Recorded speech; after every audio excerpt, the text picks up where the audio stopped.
So question number one is, what would Nelly do about Lula? Is that fight back, accommodate, or other options? So first of all, in 1997, Whale was privatized, and the process wasn't, the transition wasn't as smooth as they would have liked.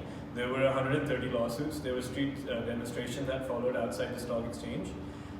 In 2007, Whale also announced that they would be buying vessels, iron ore vessels from Korea and China, which didn't sit particularly well with the government, seeing that the government wanted the company to invest more in Brazil, in their home country, and this move saw them move more towards foreign economies. And there was a sensitive relationship between Whale and the government because the government had was a major stakeholder in the company, and they thought that the company wasn't doing enough for the economical growth of the country. So that's why they wanted Whale to invest more in their own home country in the steel mills. So what basically Lula wanted, the Prime Minister basically wanted Whale to invest more in their home country. What he was asking for investments in the steel mills. Also, what was happening on the side was that Lula actually sent a proposal to the parliament for government ownership of subsoil rights, which would take away a lot of power from Whale in the mining rights. And Whale wanted to improve its image amongst the public, which was one of their goals as a company, and to label themselves as a mining giant globally. And they wanted to name themselves as a flagship mining company nationally. Now, we think that we should accommodate because they can't risk bad publicity because Whale has been in the good public image. So they're trying to establish an image amongst the public.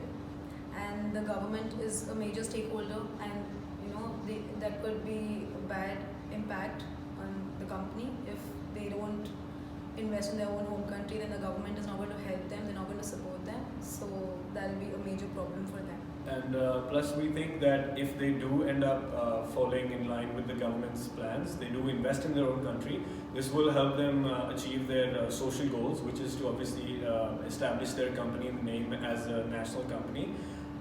Since privatization, there's also been a huge jump in their profits. There's been a huge jump of profits and the retained profits that they were gaining so it's basically viable enough if they make the investments to steel mills. Also, in the article shows that the company is more equity based than debt, which means that they can easily invest, and they have been doing the investment thing in the earlier days as well, because that's what their aim was, that to use their retained earnings for buying the other companies to diversify their investment portfolio basically. So talking about the risks that are attached with this decision, if they do accommodate the government and the Prime Minister, what are the risks attached to it? So the first risk is that if they give in to the government's demands, what's going to happen later? They could be more vulnerable to future government demands. So what they could do about this is that they could sign contractual agreements with the government and hope that everything falls in line. And the second risk that's probably attached to it is the main financial risk that is.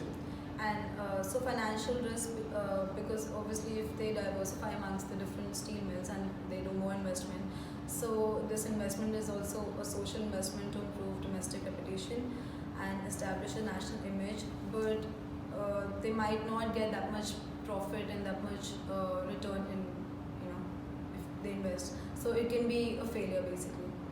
And also the government is going to change, so they're not sure that the next government will help them, because obviously they might come up with something else, some other ideas, and that might just lead them to a different path. And this financial investment could also act as a social investment because of their goal to establish themselves as a national company. So if they invest in their own companies, their own economy, that might sit pretty well with the public and the people of Brazil. And if they don't actually accommodate the government and if they don't fall in line, the owner, the CEO, Nelly, might get ousted by the government officials who are part of the company and the board of directors. If you see in terms of public image, it's a good deal. But if you see in terms of a private thing, for the company, it might be a very risky situation. Yeah. So question 2 is, what makes Vale the #1 player in the iron ore industry and one of the top 5 in mining?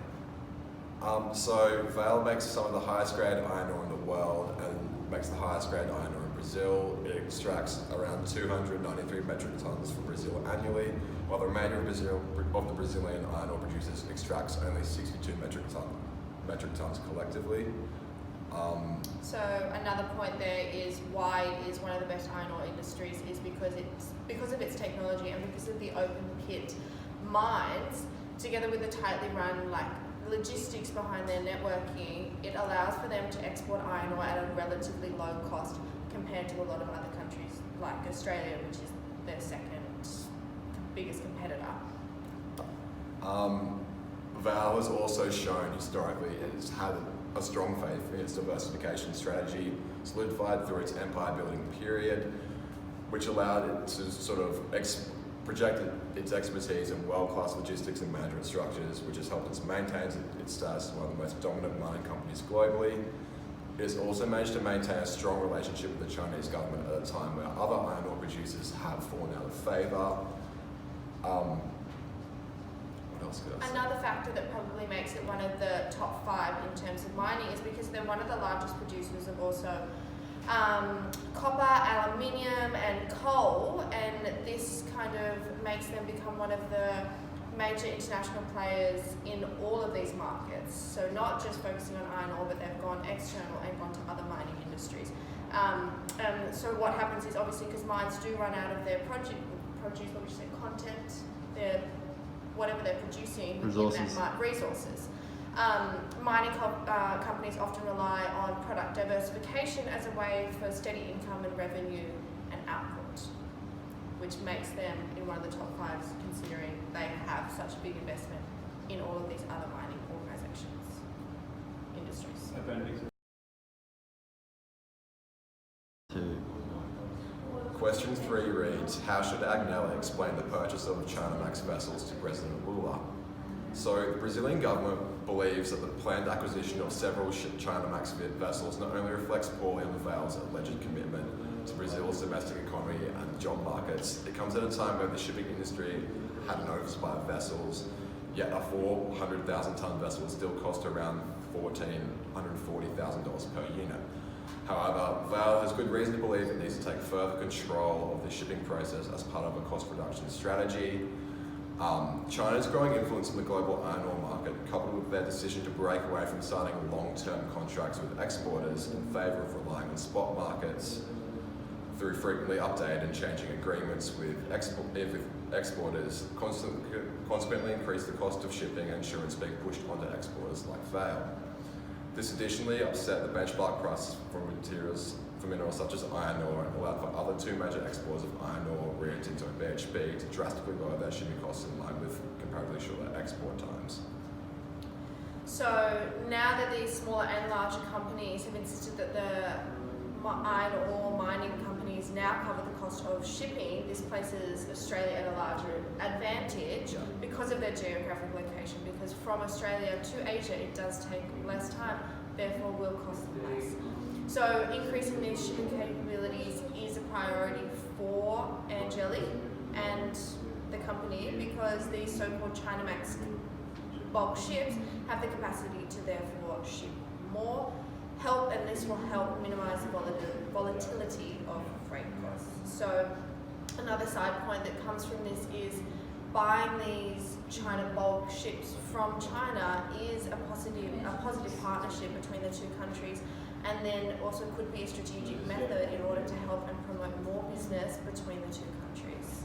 Absolutely, and whilst the opportunity to purchase these vessels during the GFC, whilst demand is low, it might also prove to be beneficial should the global economy recover, and there is an anticipated increase in demand for iron ore, and Vale's potential ownership of a fleet of large vessels will become hugely beneficial to the company in the future, as the demand for shipping larger quantities of iron ore at one time could be easily covered by Vale's fleet should that expand at a time of economic downturn. Yeah, so then just gives them a lot more control over what, where and when Absolutely. to ship.